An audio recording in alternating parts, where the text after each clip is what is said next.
2 minutes pour comprendre. Aujourd'hui, on vous parle de la CRP. La CRP, qu'est-ce que c'est? C'est la question que je vais vous poser, professeur Georgien Laval. Vous êtes à l'hôpital Tenon. Qu'est-ce que c'est la CRP? Qu'est-ce que ça veut dire CRP déjà? Alors, CRP, ça veut dire C-réactive protéine. C'est une petite protéine qui est fabriquée par le foie quand il y a une réaction de l'inflammation. Donc, c'est une protéine pas du tout spécifique.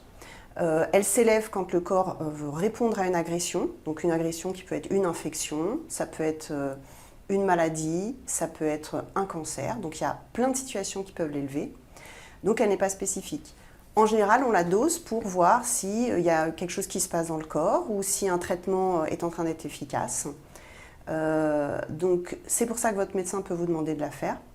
C'est un marqueur vraiment d'inflammation. Je pense que la meilleure façon de s'en rappeler, c'est que c'est un thermomètre de votre inflammation. Et votre médecin pourra vous demander de la doser pour vérifier que son traitement fonctionne ou bien qu'une poussée d'inflammation est terminée. Donc CRP, effectivement, c'est comme vous l'avez dit, c'est comme un thermomètre. Hein. Oui. Plus la CRP est élevée, plus l'inflammation est présente, c'est ça.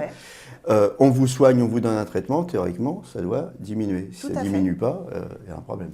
Tout à fait. Il faut 7 jours pour que ça revienne à la normale, mais elle peut s'élever très rapidement. Donc normalement, elle est inférieure à 5 et ça lui prend au maximum 7 jours pour revenir à la normale. Est-ce qu'il y a des cas où on n'est pas malade et où on a une CRP élevée? Eh bien, malheureusement, oui. Et ça s'appelle l'inflammation, qui peut être de cause inconnue, ou bien il faut aller chercher la cause, et d'ailleurs, c'est mon travail. La CRP, prise de sang, qui vous le prescrit et dans quel cas? N'importe quel médecin, soit parce qu'il veut vérifier si vous allez bien, si vous ne vous sentez pas bien, ou bien si vous avez une maladie et il veut vérifier que le phénomène inflammatoire est résolu. Et bien voilà, maintenant, quand on vous demandera de faire une CRP, vous saurez à quoi ça correspond. Nos émissions vous plaisent, alors aidez-nous à faire grandir la chaîne pour parler santé au plus grand nombre. Partagez, likez, abonnez-vous.